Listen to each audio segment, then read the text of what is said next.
Letting go is probably the way to go. Just like Elsa says in Frozen, you gotta let it go, which is all, of course, Olive listens to right now, so it's always top of mind.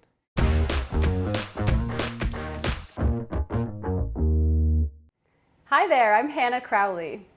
And I am Molly Birnbaum. And you're watching another edition of Ask ATK. Today we are talking all about kids. Cooking with your kids, cooking for your kids, really anything goes. So Molly, how old are your two kids now? So my two kids are, Olive is 3.5 and Toby is just a couple weeks shy of 1. And you have a tiny one. I do. Lulu is 6 months old. So we're in the zone right now. We are in it right now. I feel like I'm going to be looking to you as my guru here because I need help just as much as our readers do. That's great. I love talking about feeding little kids, and as editor-in-chief of America's Test Kitchen Kids, I spend all day, every day thinking about how to cook with your kids of all ages. So this is the perfect subject for me to talk about. All right. Well, I'll kick things off with the first question because I feel like this might be a good one for you.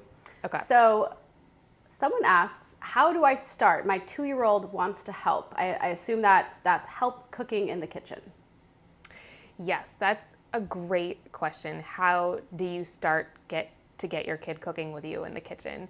And I think that the best way to start begins with the kids' interests. You know, some kids are really sensory and they love to touch things and feel things and mix things. You know, sandbox play is really big for them when they're little, and cooking is actually perfect for that. My daughter Olive will actually stand with a bowl of flour in front of her for like an hour, just putting it into a cup and then another cup and another cup, and then of course flinging it all over the kitchen, which is not my favorite part, but just getting your kid in there next to you, touching and feeling ingredients as much as they're interested in, I think is the best way to start. But as they get a little bit older, or their motor abilities allow, or their interests allow, you can have them mix, you can have them roll, you can have them squeeze or scrunch, or anything that really gets their fingers in there and makes them feel like they're playing a part of what you're cooking is great. It sounds really fun. I'm a little type A in the mess part, I have to say. I'm like cringing already. Do you have any tips there? Oh, you have a lot to look forward to then, Hannah.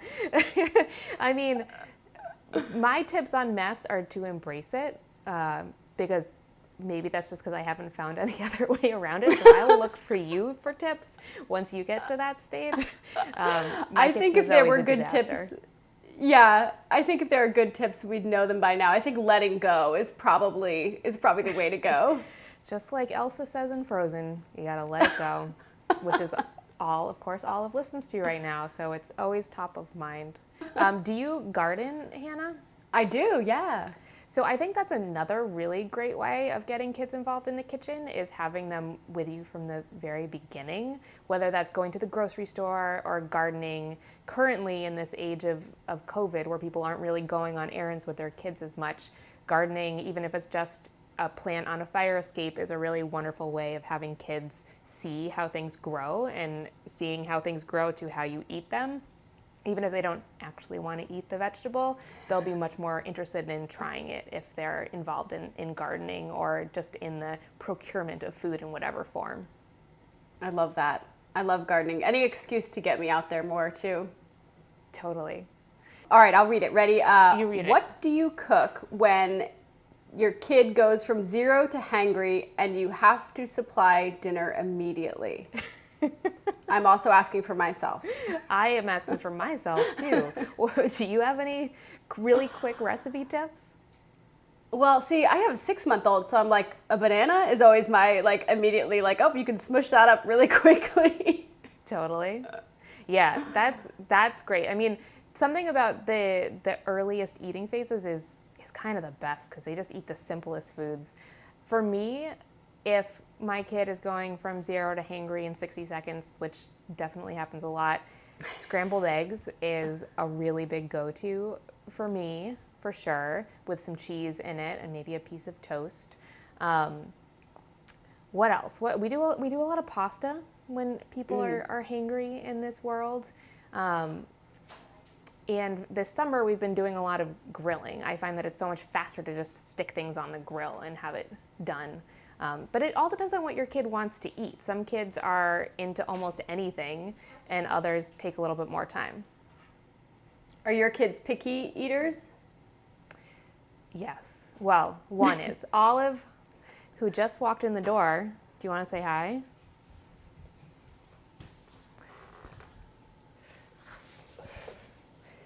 So Olive, who's wearing her Elsa outfit, which is fitting for what we was just talking about. You like to eat food, right? Yeah. Confirmed. Confirmed. What's your favorite food? Mac and cheese. Mac and cheese. And pasta. And pasta. So those are some really good options for going from 0 to hangry in 60 seconds. And I'm definitely a huge fan of Annie's mac and cheese, I gotta say. Oh yeah, box mac. It really comes in handy sometimes. Yeah. All right, you wanna go back and play?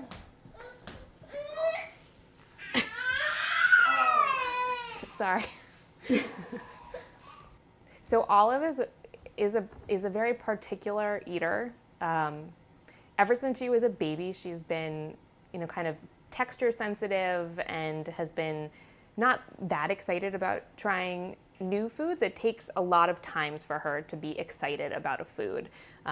So I try not to use the word picky too much, but she's very particular. So we definitely spend a lot of time like talking about food and looking at food and having her try new foods, but she's really kind of a beige colored only food person right now at age 3, which, is fine. My brother was that way too. I'm sure she will eventually be excited about something green. But Toby, who's 1, is just an eating machine. He'll eat anything that is put in front of him with delight. So they're very different kids. How about Lulu? How's that been for you, starting to feed? Oh, she's an eater. She is an eater. She loves it. Like, I knew it was time to start when every single bite me or my husband took, she would like follow with her eyes and like reach with her hands. Like, I felt so bad. Like this morning I was eating a piece of chocolate and she looked like so mad that she couldn't have any. I was like, I'm sorry, you're not allowed. I'm sorry. Yeah, it's so cute when they're starting all of the new foods and tasting things for the first time. One big thing I will say, the difference between 1 kid and 2 kids is with Olive, I was really careful about no sugar, organics, I tried really hard to like only have her eat really great things. And with Toby, man, I'm just like, oh, would you like this ice cream cone? Sure, no problem. I love it. I mean, like, there's enough to be stressed about in the world. That is true. And food is one really great source of joy, especially with kids right now. So I think cooking with kids can bring a lot of joy. Well, I have a question for you. Yes. You've done a ton of testing of different equipment at the test kitchen, and some of the things you've tested are the difference between equipment made for kids and equipment made for adults. Have you tested anything that was particularly successful or particularly unsuccessful in that transition? I would say, knives are the biggest thing because there's such a safety issue there. We tested pot holders too, also some safety issues. We basically looked at like sharp things, hot things, heavy things. So we did kids' rolling pins, peelers and knives, and then kids' oven mitts. And I would say, some of the knives really were not safe. So I think that a good kid's chef's knife is a good way is a nice thing to start with. We have a winner for older kids, and that's a Victorinox 6-inch knife. It's just a smaller version of our regular Victorinox 8-inch chef's knife, which, we recommend for adults. And it's a nice little knife that, a 10 or 12-year-old would have a good time with. Opinel makes our winning chef's knife for younger kids, and that has like a nice little finger hole so they can keep their fingers safely away from the blade. And it's a really fun place to start. I think, just slicing up some banana is a nice, easy first task. So yeah, and I would say towards the bottom of the lineup, some of the things the kids' chef's knives that we didn't like as much, They were sort of like a plastic knife you get in a takeout container, sort of sharp in the weird way that plastic can be, but not sharp enough to safely cut through anything. So yeah, there's some surprisingly bad kids' chef's knives. Wow. I mean, it is always surprising to a lot of people to hear that the safest knife is a sharp knife, because with a dull knife, you could, fly off the thing and hurt yourself by mistake. Right. When you have to push harder, think a knife is less safe. That said, you don't want like a, 12-degree edge on either side, super awesome blade in the hand of your 5-year-old. So it's a careful balance. But some sharpness is good, even for a kid's chef knife. So how to teach about nutrition without using words like junk or bad? That's a really good question, because I do think there is a lot of negative talk about foods that are good or bad, which can make kids have, pretty extreme feelings about them, whether that's being scared of eating them or just wanting to eat them or just having connotations associated with them that are negative, I guess. One of the ways that we like to talk about food is foods that you should eat all the time, sometimes, or just occasionally, which is a really good way for kids to kind of understand the frequency with which it's healthy to eat certain foods. And so there's no food that's off the table. We all like junk food, even though that is definitely not what we call it. But we just eat it on occasion, not an everyday thing. Whereas foods that you eat all the time are fruits and veggies and whole grains and dairy, depending on what you're capable of eating. But this is definitely relatively new thinking. When I was growing up, there was good food and bad food, which was hard. How about for you? Yeah, definitely. My parents, we were like a brown rice and beans kind of family. And so we never had any junk food in the house. Maybe actually on Christmas and our birthdays, we each got to pick out a sugary cereal.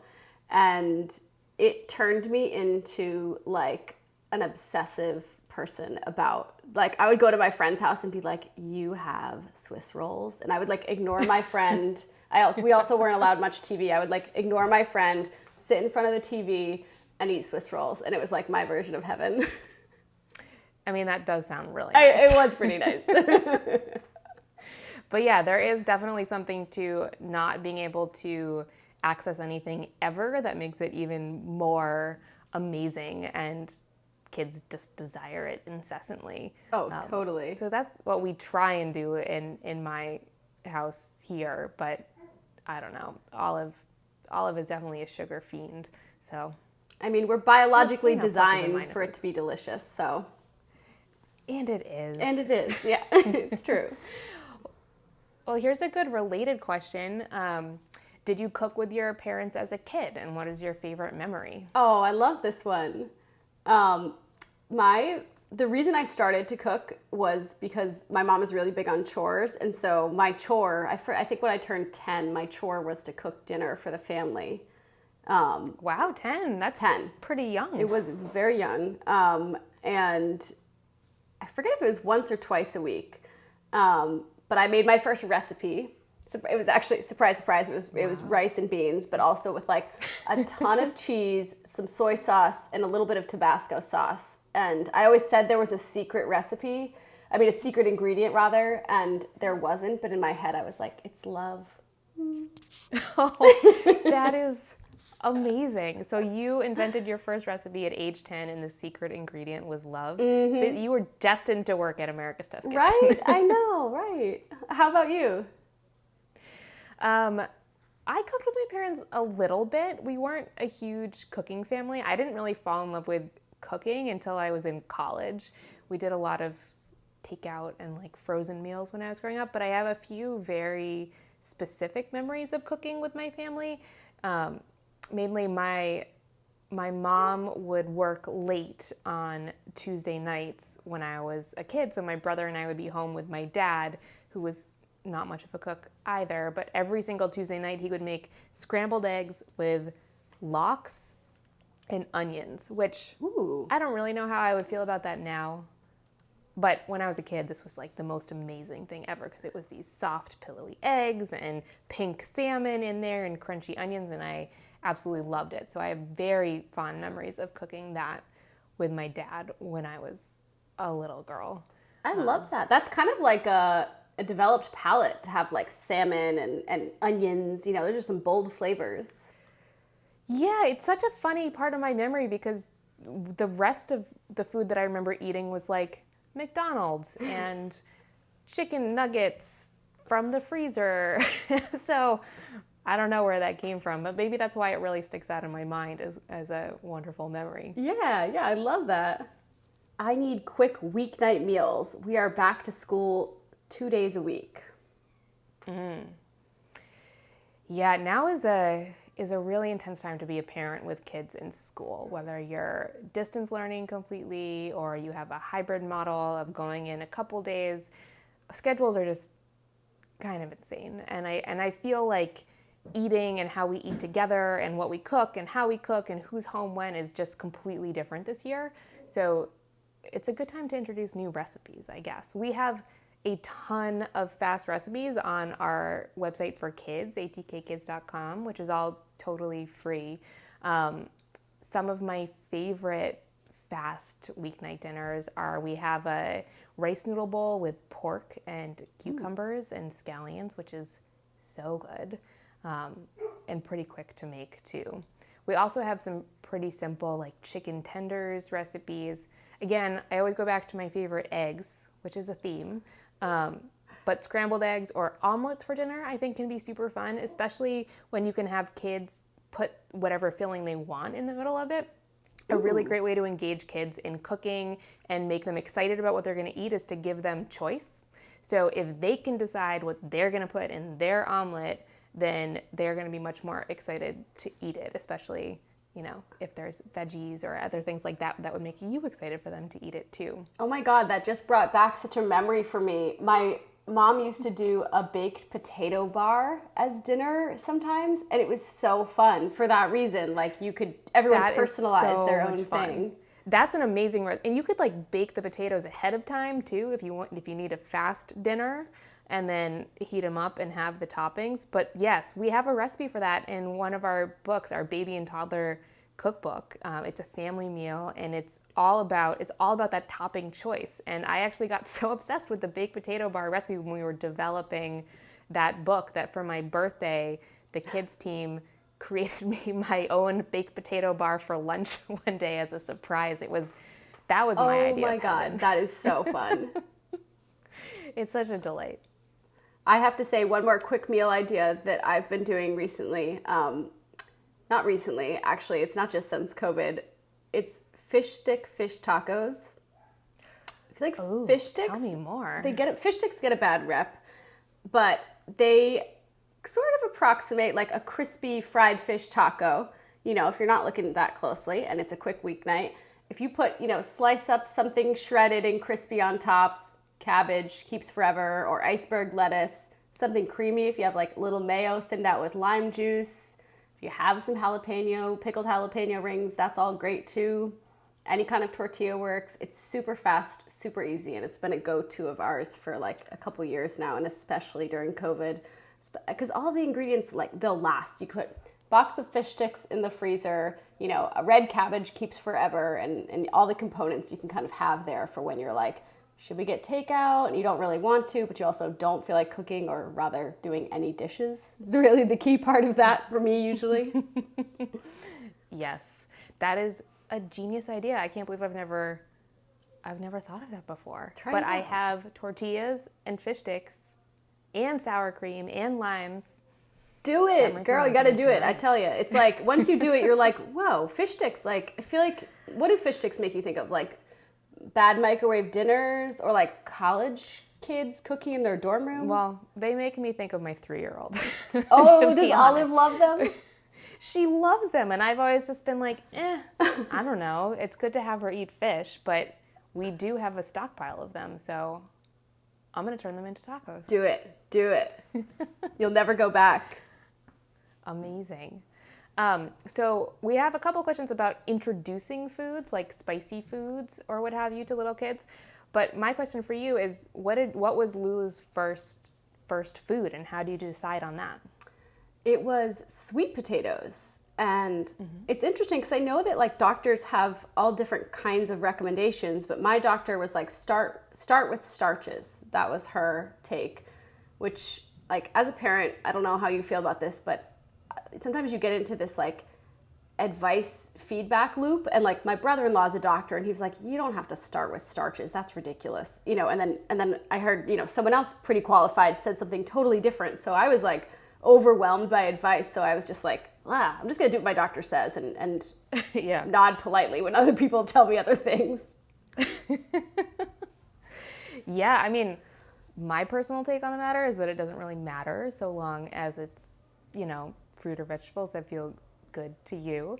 I did a lot of reporting on this for our baby toddler book because there are so many different ways of starting to feed kids, and at different ages too, and in different ways. That my takeaway is that doesn't really matter as long as like you're being healthy and in the right age range or what have you. For Toby's first food, we gave him just banana because that's what we had, and he was just like staring at us looking for food. And Olive's first food, we actually gave her half an avocado still in the skin so she could hold on to it, but with the pit out, and then she just like shoved her face in it and right just like mushed her face in it for a really long time, and it was cute. Food and an activity, that's perfect. It's perfect. It was very messy. But there's all sorts of talk about purees versus baby-led weaning, Actually, which is when you that's what I was going to ask you. What are your thoughts on baby-led weaning? Yeah, so for those who don't know, baby-led weaning is this relatively new kind of theory on how to feed babies, even though I have to say it's probably been around since the beginning of time, because it's actually giving babies food, like food, the same food that you're eating, kind of larger chunks of food, and like they self-feed from the beginning rather than giving them purees. And the things to be careful on are not giving them anything that they could choke on, making sure that they don't have a lot of added salt and no honey, and you kind of just like let them play with the food and figure out how to do it. And for Olive, when I started feeding her, she liked purees. I liked making purees. I liked feeding her purees. So we did a lot of purees, plus I would give her some finger food that she could play around with and eat. But she didn't really care one way or another, and I found it less stressful to feed her purees, mainly because I didn't want her to choke, and I wasn't really sure how to prevent that from happening.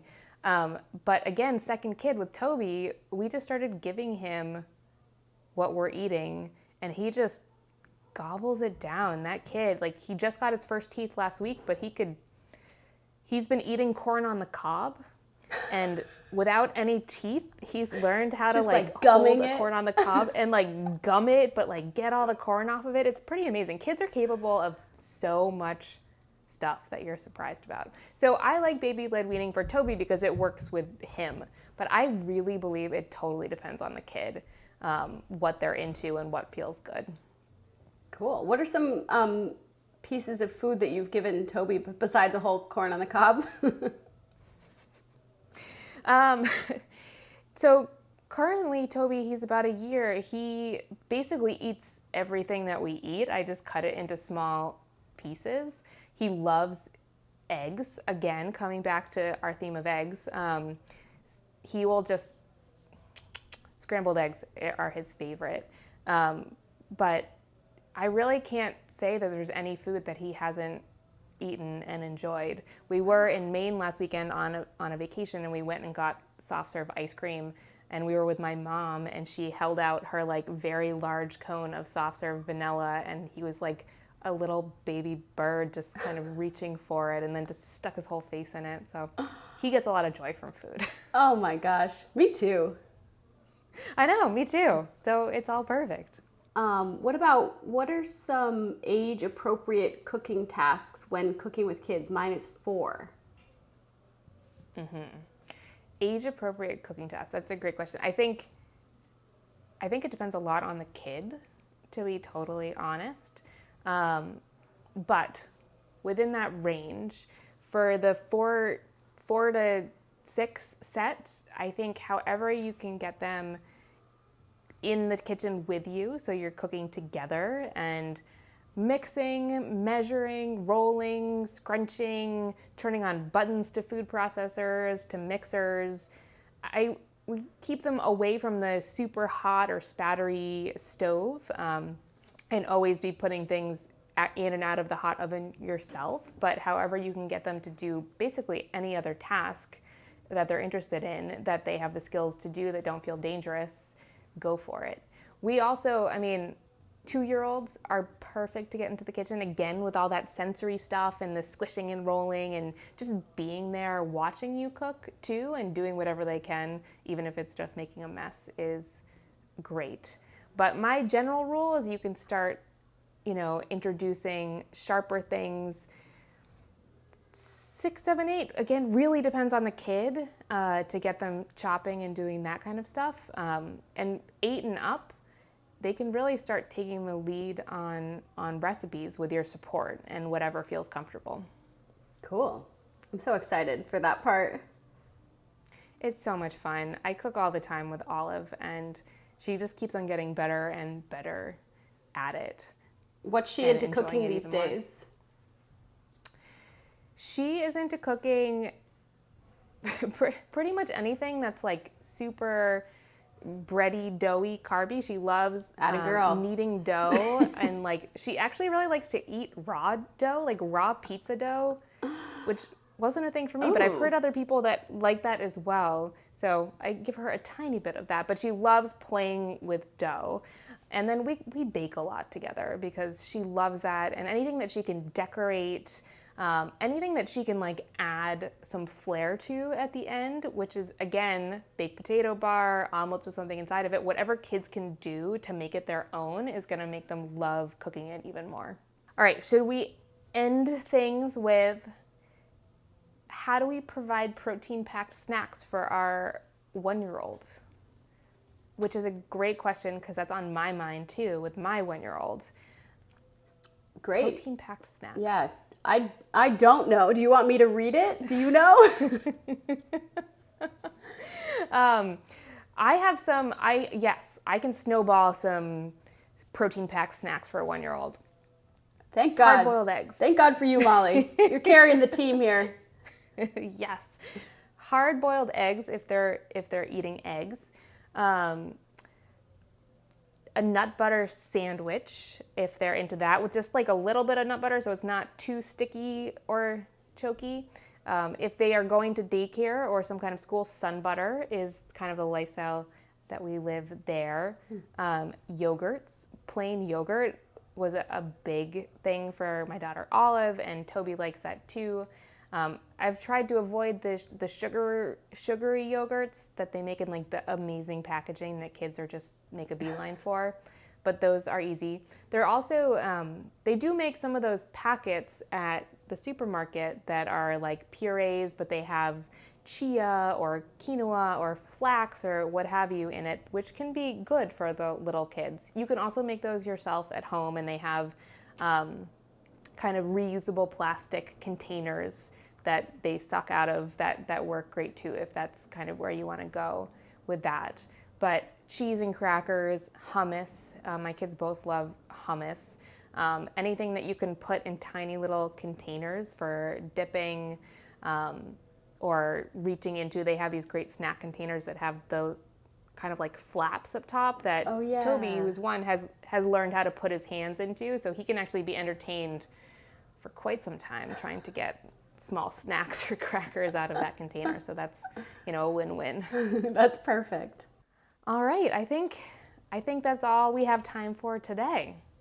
Great. Well, that was so much fun. Thank you for all your knowledge, Molly. That was a lot of fun. I love talking about kids, and I can't wait for Lulu to start cooking with you. Yay, me too.